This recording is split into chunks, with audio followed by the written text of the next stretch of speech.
Where's north from here?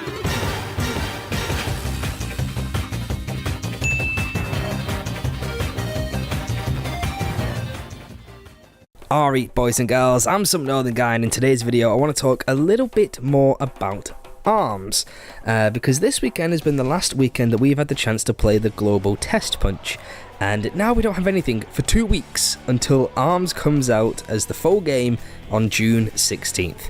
And to make those 2 weeks a little bit more bearable, then I want to do a sort of a collection of videos about ARMS, looking a little bit more into the mechanics, the features, and maybe a couple of theories or two as well.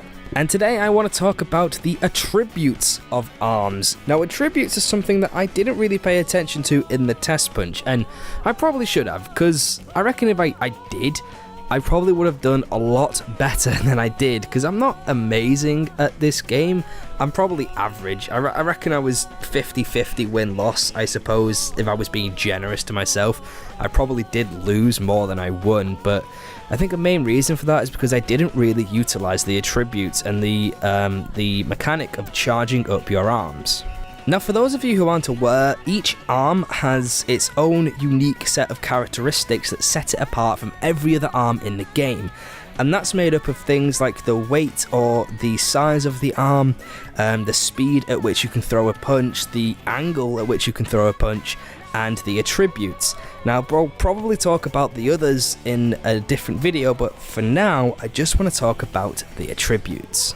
To activate the attributes, you need to charge your arms, and you can charge them by landing after a jump, holding in dash, or blocking, and those three methods will charge your arms, and that activates the attribute. It lasts for a couple of seconds, and it gives your punches an extra effect and extra damage as well, I think. There are 7 attributes in total, and each one does something different. The first one is fire, which gives your punches a knockdown effect, which knocks your opponent down to the ground when you hit them. Now, a number of arms have the fire attribute. Most notable are Springman's Toaster, Master Mummy's Phoenix, and Min Min's Dragon. Now, when you knock an opponent down, you can't really hit them again until they get back up, which has led to debates about whether fire is actually worth it. But I think it's pretty useful if you're against an opponent who's quite aggressive in their playstyle, they're really laying into you, and you're able to hit them with a charged fire punch. It knocks them down to the ground, it gives you a second or two to catch your breath, to regroup, so to speak, and gives you an opportunity to start pressing the offensive yourself once they're back on the feet. So, a bit of a debate about fire, but yeah, it's okay, I suppose. Next is electric, and this causes both of your opponent's arms to become inactive, so they can still move around, but they can't throw punches and they can't block. Some arms that have the electric attribute are Ribbon Girl's Sparky, Helix's Guardian, and Twin Tail's Thunderbird. Electric is pretty useful for creating an opening. Your opponent can still move, but they can't block and they can't throw punches of their own, so if you can back them into a corner so they can't really move around much, disable their arms with electric, then they're wide open for a grab or for a rush attack, so pretty good for creating a vital opening to get the finishing blow. Next up is the wind attribute, and this causes your opponent to go flying in the opposite direction of where you hit them.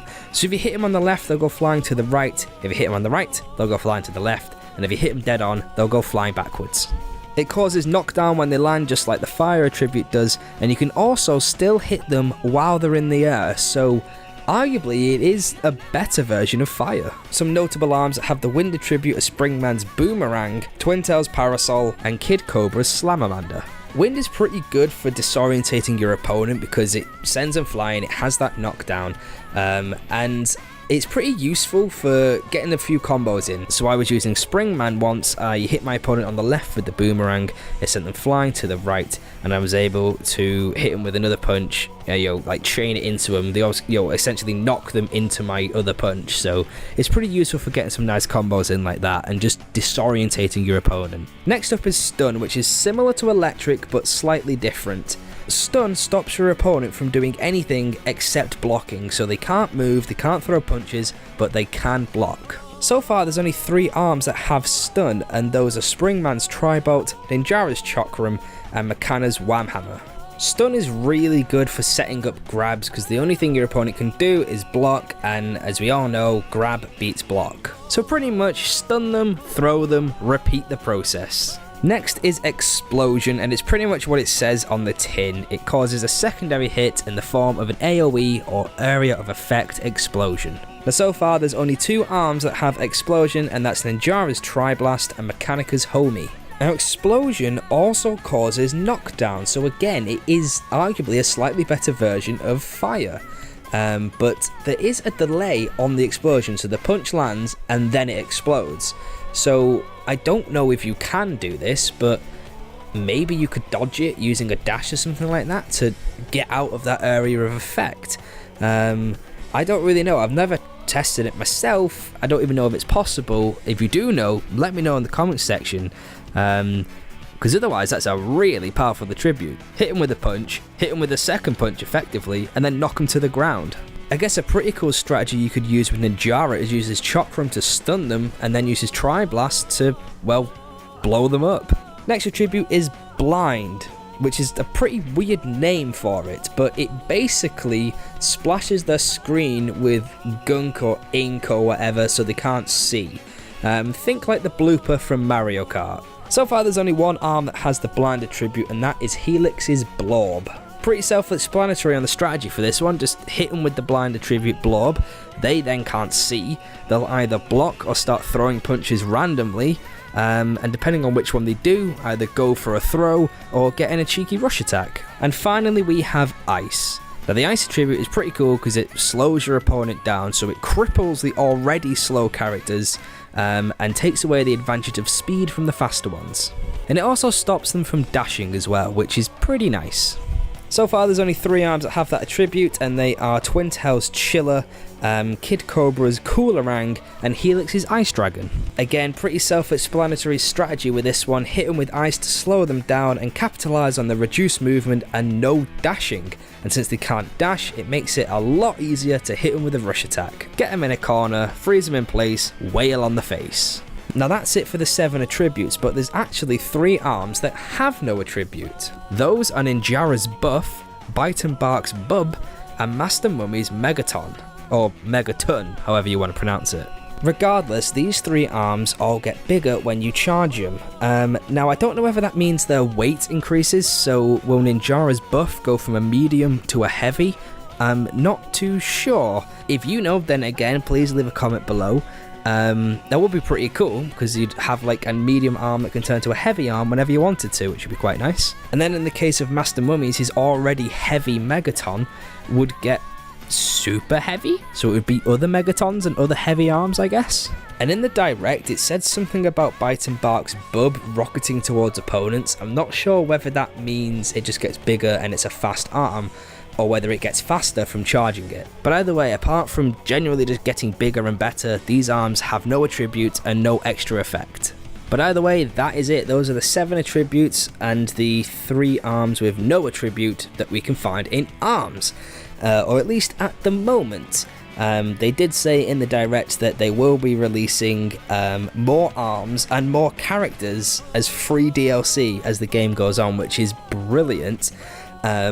Whether that means new attributes or not, I don't know. I would assume they'll probably just add more arms to the attributes with fewer in the category, so we'll get more Blind, more Ice, things like that. And that's all from me. That's just a quick breakdown of the attributes in ARMS. Let me know in the comment section below what some of your favourite attributes to use in the test punch have been, and what cool combinations have you come up with. And I just want to mention that all the information for this video came from the ARMS Direct, the game itself, and from a thread on Reddit created by Reddit user The Snowball of Cobalt. They did a thread basically just detailing what the attributes are, briefly what they do, and which arms are in which attribute. And there's a bit of a discussion going on that thread about which ones are the best ones to use and things, so I'll leave a link to it in the description if you want to get involved with that. And a big shout out to the Snowball of Cobalt. If you liked this video and you want to see some more stuff from me, then hit the subscribe button. And just another shout out for my good friend PyroKid Sosa. He is an absolutely hilarious guy, and he's recently just started a playthrough of Owlboy over on his channel. So go and check him out. Check out his Owlboy playthrough. It is really, really funny in terms of his commentary and some of the voices he puts on for the characters. So go check out PyroKid Sosa. You are gonna love this guy, I promise.